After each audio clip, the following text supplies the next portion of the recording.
Bueno, vamos a hablar de este tema, ¿no? La celiaquía, porque en un momento la celiaquía, no digo que hoy no sea complejo, porque los precios de los alimentos para los celíacos difieren mucho del resto, pero en una época era muy complejo, ¿no? Cuando a uno le detectaban que era celíaco, porque no había un mercado tan grande o una oferta tan grande de alimentos, ¿no? Así es más, hoy en día, si bien hay una ley que dice que en todos los restaurantes, por ejemplo, comercios deben ofrecer Sí. al menos una opción libre de gluten, Que no pasa. no pasa. Así es. Entonces el celíaco hoy en día también se la tiene que seguir rebuscando. Hay pocos mercados, pero por suerte también las redes sociales eso ayudan un montón, porque entre ellos se van como ayudando para ver dónde conseguir ciertos productos.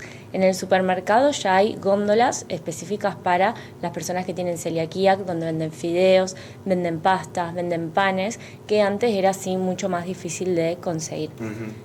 Ayer fue el Día Mundial de la Celiaquía, no sé si sabías. Sí. Bueno, eso es justamente para generar conciencia de qué es la enfermedad, cómo cómo diagnosticar la enfermedad y qué hay que tener en cuenta. La enfermedad la celiaquía es una enfermedad autoinmune. Eso quiere decir que el propio cuerpo reacciona de forma negativa ante la ingesta del gluten. Y eso en una persona con celiaquía genera que su propio cuerpo destruya algo que se llama vellosidades. Son como pelitos que tienen forma de dedo que están en el intestino. Generalmente están así. Cuando alguien tiene celiaquía, se ponen planos. Se aplacan. Y eso hace que no podamos absorber bien los nutrientes. Entonces, cada vez que alguien diga, ay, bueno, pero ¿qué te va a hacer que hagamos, no sé, la milanesa al lado de la mía si no están en contacto? Una mínima partícula puede hacer que ya esas vellosidades empiecen a aplacar. Se contamine.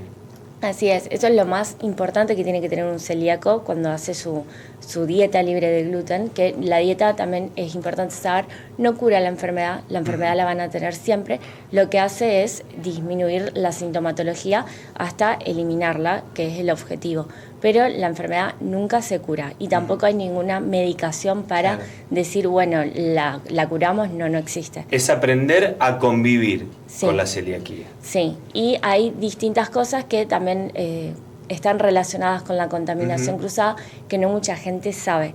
Cuando uno hace una dieta libre de gluten, primero que se elimina el gluten, que está en trigo, centeno y cebada. Acá en Argentina, hasta hace capaz que 2 meses o 3, había un logo que era sin TAC y ahora se cambió por sin gluten. La A era de la avena. No es que la avena tenga gluten, sino que por contaminación cruzada en los molinos se contamina con el trigo, centeno y cebada. Entonces, acá en Argentina también se elimina. En otros países, ya en Brasil, por ejemplo, hay productos con avenas libres de gluten. En Estados Unidos, en Europa y seguramente en muchísimos más, se pueden consumir alimentos con avena que sean libres de gluten. ¿Qué hay que tener en cuenta?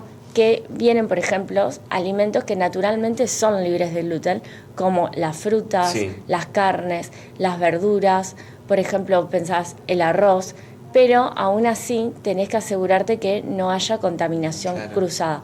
Por ejemplo, invitas a un amigo a comer a tu casa y le decís, voy a hacer una picada. Y con el mismo cuchillo y la misma tabla, son cosas simples. Cortaron una tabla, en la tabla cortaron el pan y después cortó el salamín. Aunque ese salamín sea libre de gluten o el queso sea libre de gluten, ya hubo contaminación cruzada. Pero es algo simple y que hacemos de forma natural. Sí, te digo uno más que el otro día lo dije en Instagram, muy sencillo. Compartir un mate. Tenés un amigo celíaco en la oficina, todos, hago un mate, sí, listo. Todos toman y capaz que uno se comió una galletita.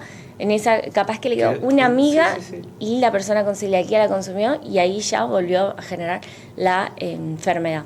Y algo que también está bueno saber es que no es una enfermedad que siempre se manifiesta intestinalmente. Porque todas las personas dicen, bueno, tengo dolor de panza, diarrea y es celiaquía. No siempre. En adultos más que nada se manifiesta, por ejemplo, con dolor de cabeza, te podés brotar con acné, podés tener eczemas, en mujeres puedes generar infertilidad y lo más que se conoce en adultos es, por ejemplo, las llagas o aftas y también el cansancio, la fatiga crónica. ¿Por qué?